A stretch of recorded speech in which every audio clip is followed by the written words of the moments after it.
Lahat ng tao ay mamamatay. Kaya bakit ka mag-aalala? Pana-panahon lang yan. Ang importante ay meron tayong magandang pinagsamahan kahit lubog tayo sa kahirapan. Hindi kasumpa-sumpa ang ating pamilya. Sadyang may mga tao lang na naiinggit kaya tayo sinisiraan. Tandaan mo, ang abilidad na ipinasa ko sa iyong ama ay isang biyaya. At kung sa tingin nila minana ito at nagmumula sa ibang bagay, nagkakamali sila. Matapos nitong makapagsalita, may kinuha itong libro mula sa silid nito. Ang silid ng lolo niyang yun ay matagal na niyang hindi napapasok dahil mariin itong ipinagbabawal ng matanda. Dagdag pa niya na, isang beses lang siyang nakapasok dito at hindi niya na ito inulit pa.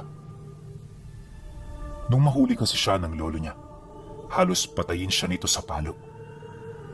Gayunpaman, hindi ito naging daan para maging rebelde siya. Alam niya na meron itong malalim na rason kung bakit siya nito dinidisiplina.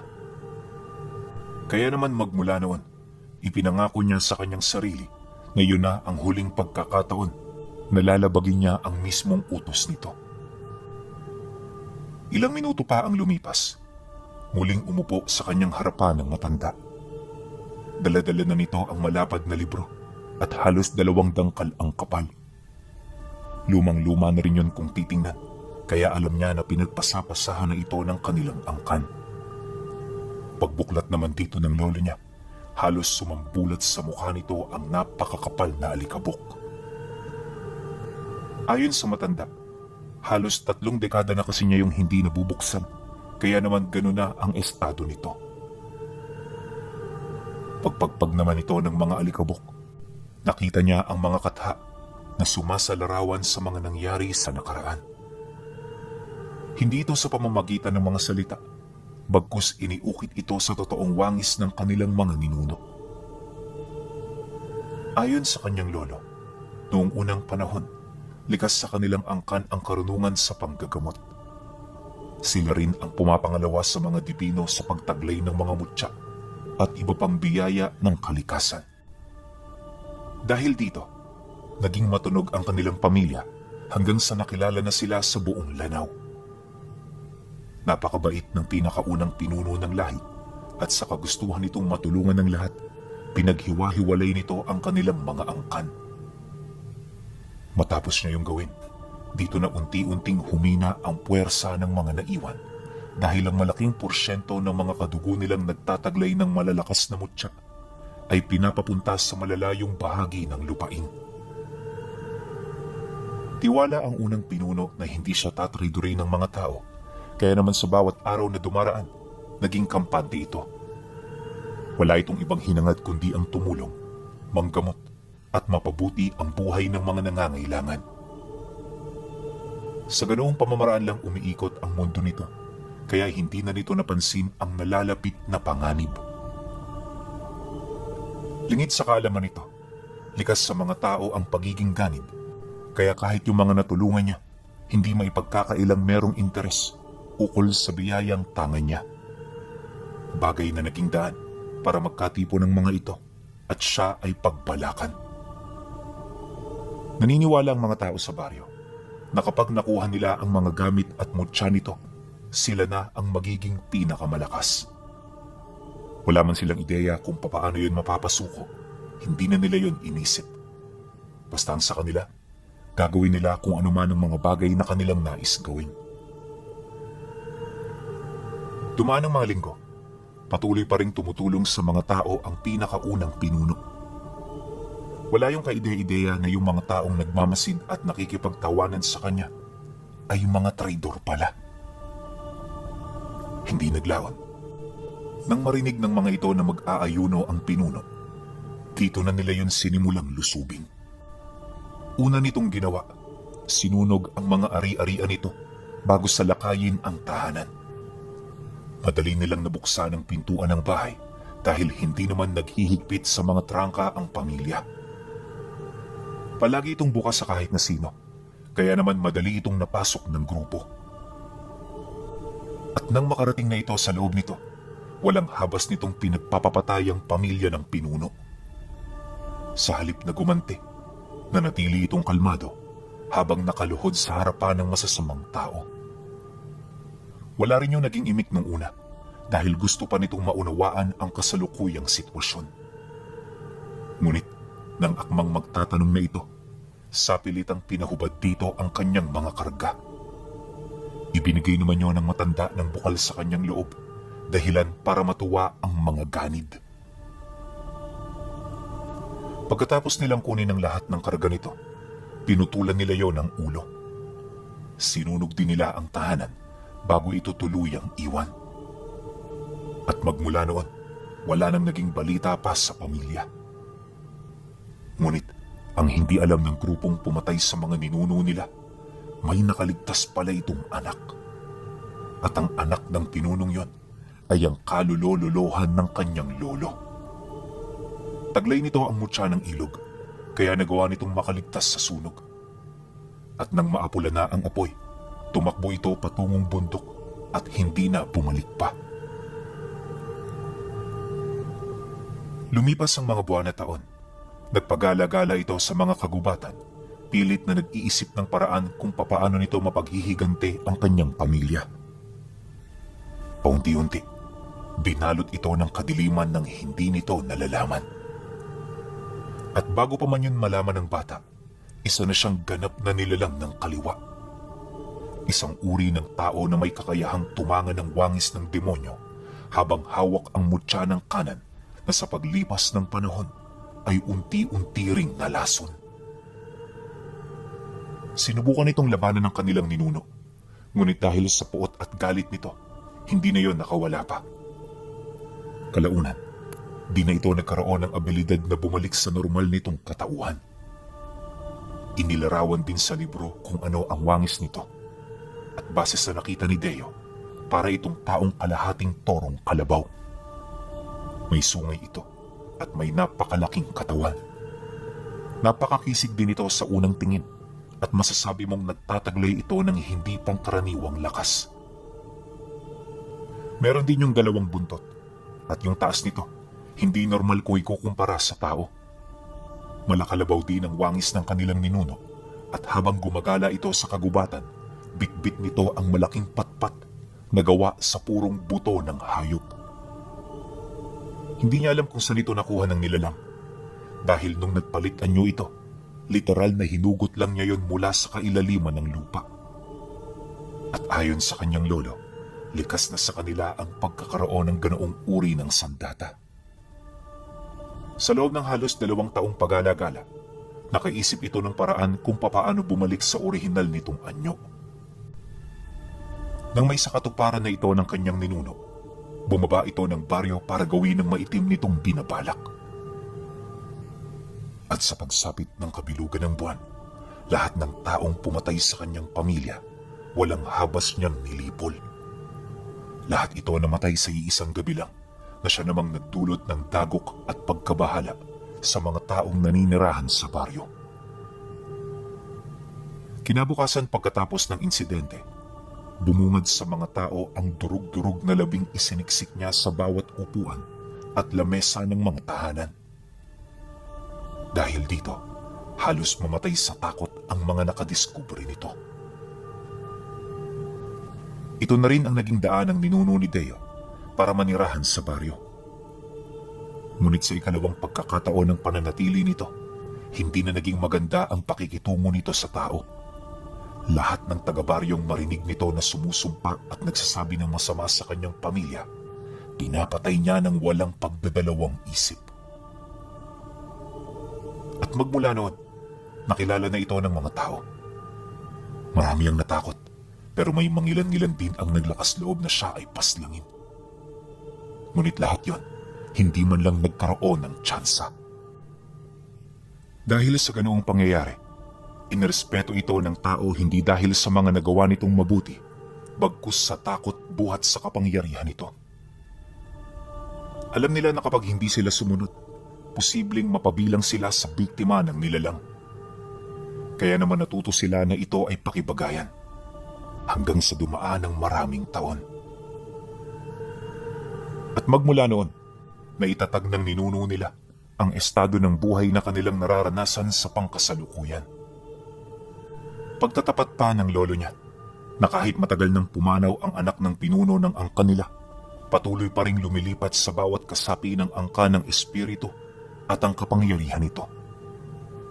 Hindi ito kayang pigilan ng kahit na ano, maliban na lang kung malipol ang lahat ng tao may kaugnayan sa kanilang dugo. Matapos naman yung mailahad ng matanda, tinuro nito ang kanyang puso, sabay wika ng,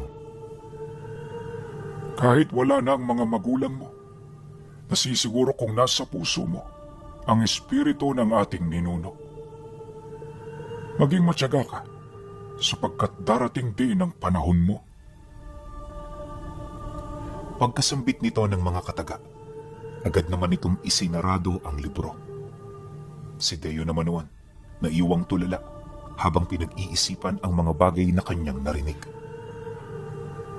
Pagkatapos ng kanilang naging pag-uusap, napansin niya na parang hindi na normal ang lahat ng nagaganap. Yung lolo niya kasi, may mga pinapagawa na sa kanya na hindi niya halos maunawaan. Malimit din siya nitong bigyan ng trabaho na para bang parte ito ng pagsasanay nito. Akala niya walang magbabago sa kanila. Pero ilang buwan lang ang lumipas, unti-unti na niyang naririnig ang tinig na nagmumula sa kanyang kalooban. Kapag gabi, madalas niyang napapanaginipan ang mga bagay na tila bang nangyari na sa nakaraan. At sa paglipas ng mga araw, mas nagiging malinaw na sa kanya ang wangis ng ninuno nila. Yun ang nagturo sa kanya ng mga bagay-bagay na may kaugnayan sa lihim na karunungan ng kanan.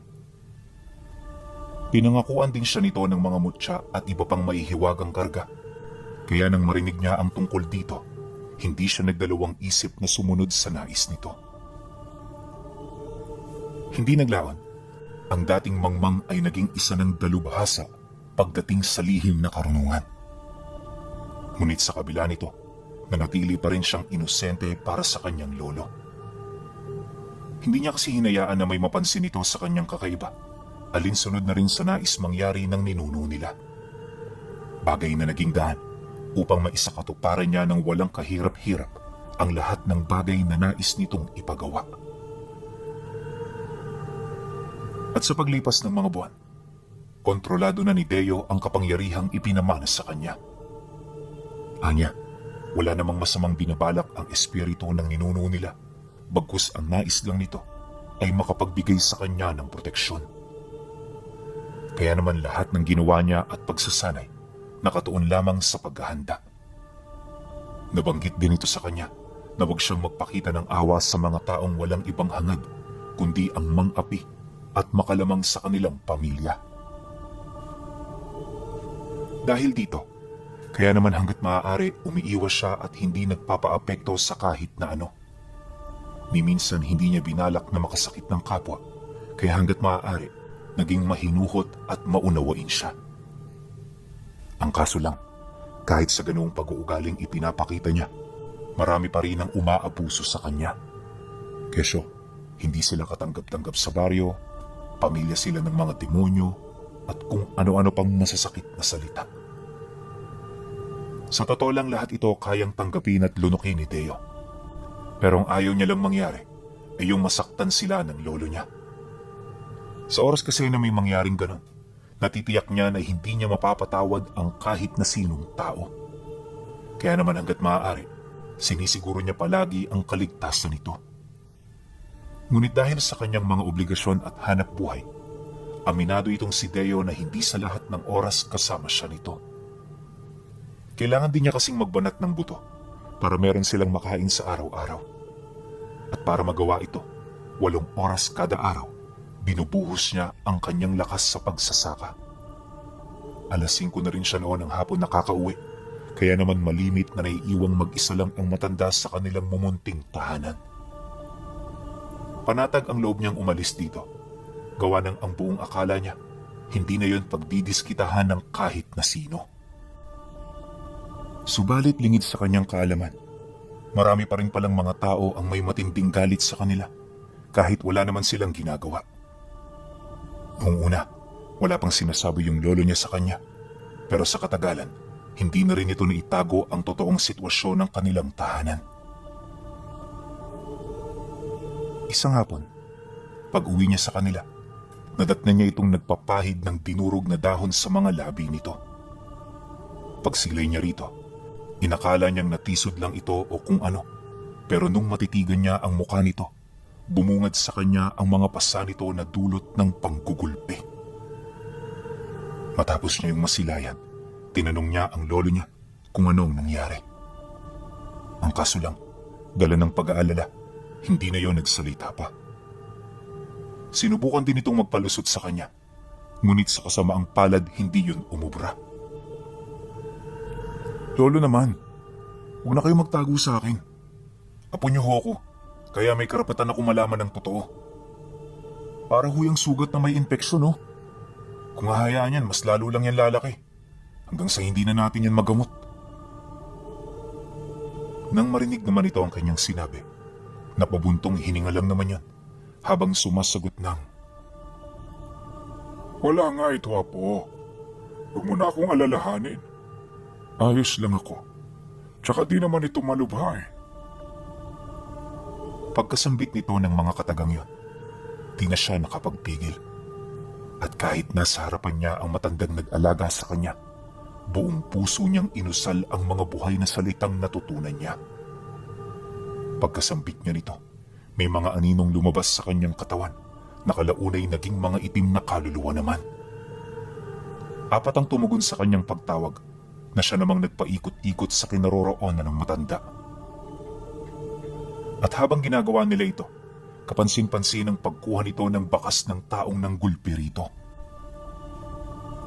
Matapos naman yung mapasakamay ng mga nilalang, bumalik yun sa kanyang sistema at dito na nga niya nakita ang mga mukha ng taong may gawa ng mga pasa. Kilala niya ang mga taong yon at alam niya kung saan ito nakatira. Nakita rin niya ang kasalukuyan itong ginagawa at mga pinag-uusapan.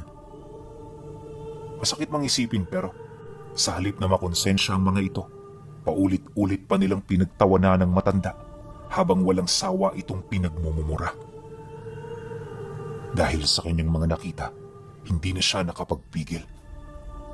Pero nung akmang lalabas na siya, ang lolo niya mismo ang humarang sa kanya.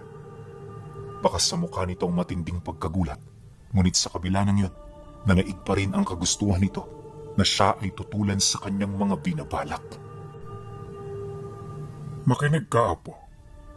Hindi sila karapat-dapat sa oras mo. Hayaan mo na lang. Minsan may mga bagay na kailangan nating tanggapin kaysa ipaglaban. Bigyan pa natin sila ng tsansa. Baka magbago pa sila. Ako na ang nakikiusap sa iyo, Apo. Isang tabi mo yung galit mo, sapagkat ang galit ay walang magandang pupuntahan sa tao. Wika ng lolo niya.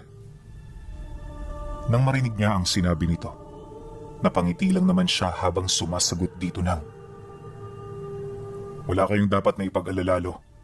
Hindi naman ako nagagalit at kagaya ng sinabi ninyo, bibigyan ko sila ng ikalawang pagkakataon.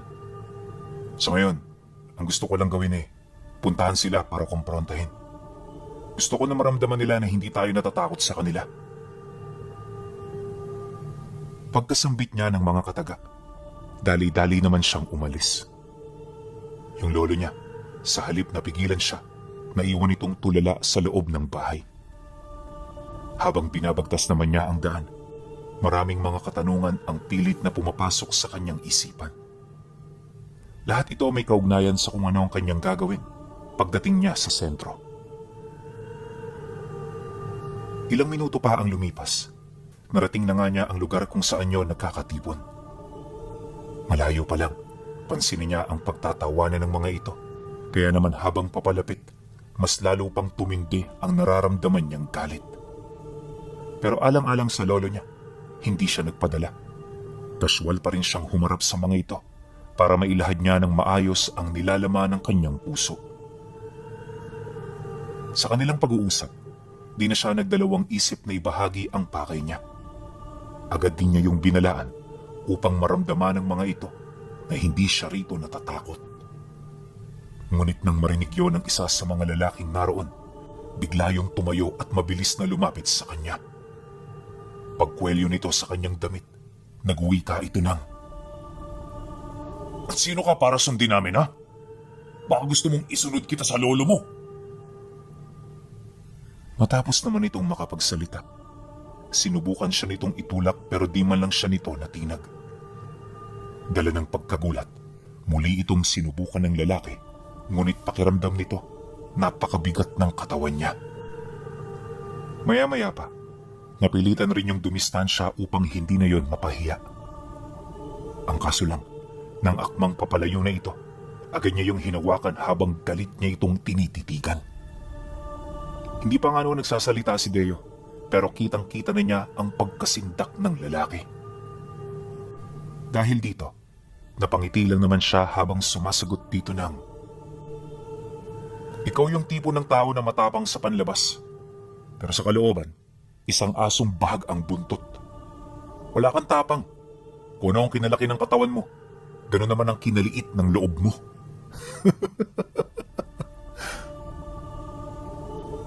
Pagkasambit niya rito, ipinagpatuloy niya ang kanyang pagsasalita bago siya nagdesisyong umalis. Pagtalikod niya, pansin niya na walang kahit isa sa mga ito ang nagkaroon ng lakas ng loob upang siya ay kumprontahin. Labis naman yung ikinatuwa ni Deo dahil sa isip-isip niya, yun na ang wakas ng sigalot na kinakaharap nila. Pero ang hindi niya alam, ito pa lang ang simula.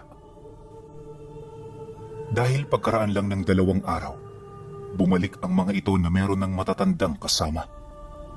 At kagaya ng una, nataunong nasa trabaho siya, kaya walang kasama ang lolo niya. Pagdating ng mga ito sa kanilang tahanan, agad yung pumasok sa loob at walang kaabog-abog nitong pinagtulungan ng matanda. Mahina na ang lolo niya pinuno, kaya kahit anong gawin ito, hindi na yun nakalaban. Kinahaponan, nadatnan niya itong walang malay sa loob ng kanilang bahay. Pagpasok niya sa loob, sumalubong sa kanya ang mga sira nilang gamit at mga bintanang halos nakalaylay na.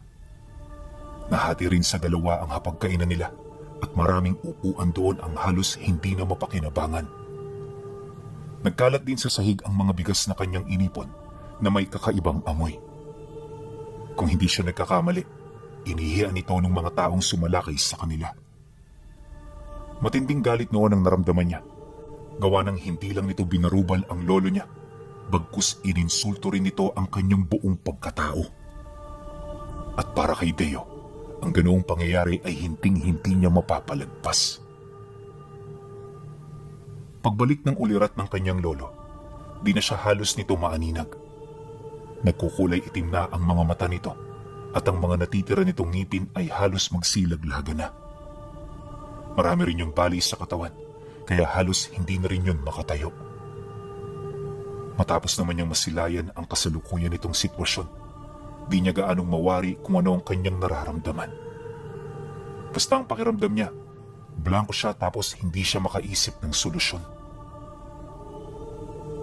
Maya-maya pa, may bumulong na tinig sa kanyang wisyo. Nagbahagi ito ng pamamaraan sa kung papaano nito matutulungan ang kanyang lolo. Ayon pa sa tinig, wala siyang dapat na ipag-alala dahil hindi naman malubha ang tinamo nitong pinsala. Magagamot at magagamot niya ito sa pamamagitan ng karunungang ipinahiram nito.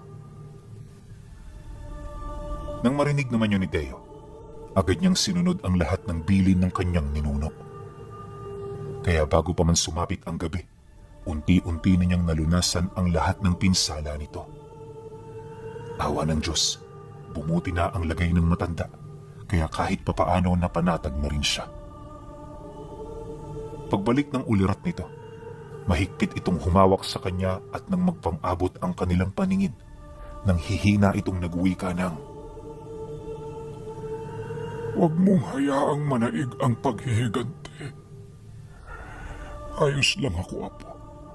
Hindi naman nalagay sa bingit ng kamatayan ng buhay ko. Hayaan mo na sila. Pakiusap." "Hayaan? Hanggang kailan, Lo? Kung hahayaan ko ang mga demonyong yan, parang hinayaan ko na lang din na magkaroon sila ng karapatan na saktan ka. Hindi ho ko papayag. Kailangan nilang managot. Matapang na sagot naman niya. Pagkasambit niya nito, hindi niya na yun kinausap. Bago rin niya yun iwan, tinawag niya ang mga itim na kaluluwa para magbantay dito. Magmula ng gabing yun, nagpasya siyang palagi itong iwanan ng magbabantay upang masigurong hindi yun mapapahamak. Sa paglalim ng gabi, habang nagpapahinga ang matanda, dahan-dahan siyang naglakad papalabas. Pagsarado niya ng pinto, agad niyang hiniwaan ang kanyang palad bago maglaslas ng kanyang tiyan. Ayon kay Deo, na habang ginagawa niya ang bagay na yun, matinding sakit ang kanyang naranasan. Hindi niya ito may paliwanag, pero sa kabila nito nanaig ang kagustuhan niya na makapaghiganti. Ilang minuto pa ang lumipas, paglabas ng kanyang mga bituka, dito na nagsimulang lumiwanag ang mga dugo niya. Mabilis itong bumalik sa kanyang katawan, kasabay ng pagpalit ng kanyang kaanyuan. At sa isang kisap mata, iminulat niya ang kanyang mga mata sa totoong anyo ng ninuno niya. Bagaman nakakapanibago dahil sa laki nito, pilit niya itong pinakibagayan hanggang sa tuluyan niya na yung makontrol na parang sarili niya na itong katawan. Matapos niya yung magawa, nagmamadali siyang tumungo sa baryo. Habang tumatakbo, napansin niya ang itim na hiyas na nasa kaliwang kamay niya. Nakatali yun ng kadena at kahit anong gawin niya, hindi niya yun mahugot-hugot. Maya-maya pa, nang masipat na niya ang bahay ng kanyang pakay, ibinaon niya ang kanyang kamay sa lupa kasabay ng paghugot niya ng malaking pamalong gawa sa purong buto. Pagkakuha niya rito, agad niyang dinayo ang bahay ng lalaking malaki ang partisipasyon sa pananakit sa kanyang lolo. Pagdating niya sa harapan ng bahay nito, agad niyang winasak ang pinto kasabay ng mabilisan niyang pagpasok. Habang binabagtas niya ang pasilyo, panay ang kanyang pag-angil para sindakin ng mga nagpapahinga rito. At nang makuha niya ang atensyon ng pamilya, walang habas niyang pinagbubuksan ng silid kasabay ng buong puwersa niyang paghataw ng hawak-hawak niyang armas. Lahat ng taong tinamaan nito agarang nadurog ang mga ulo at yung mga bata namang kapatid ng lalaki, di niya rin pinalagpas upang maipakita ang kanyang galit. Hindi naglaon nang matunto niya ang kinaroroonan nito. Dali-dali niya yung hinawakan sa katawan para madala sa labas ng bahay. Paglabas naman niya ng pintuan, agad niya yung ibinalibag sa lupa, dahilan para hindi yun makakilos. Halos napakalalim na rin ang paghinga ng lalaki na animoy malapit na itong mamatay. At sa estado nito, mukhang nagkanda bali-bali na ang mga buto nito. Matapos naman niya yung masilayan, agad niya yung pinaghahataw ng kanyang pamalo hanggang sa mailibing na rin niya yon sa ilalim ng lupa. Di pa siya nakontento. Dinurog niya ang ulo nito bago niya sinunod ang iba pang taga-baryong may mortal na pagkakasala sa kanya.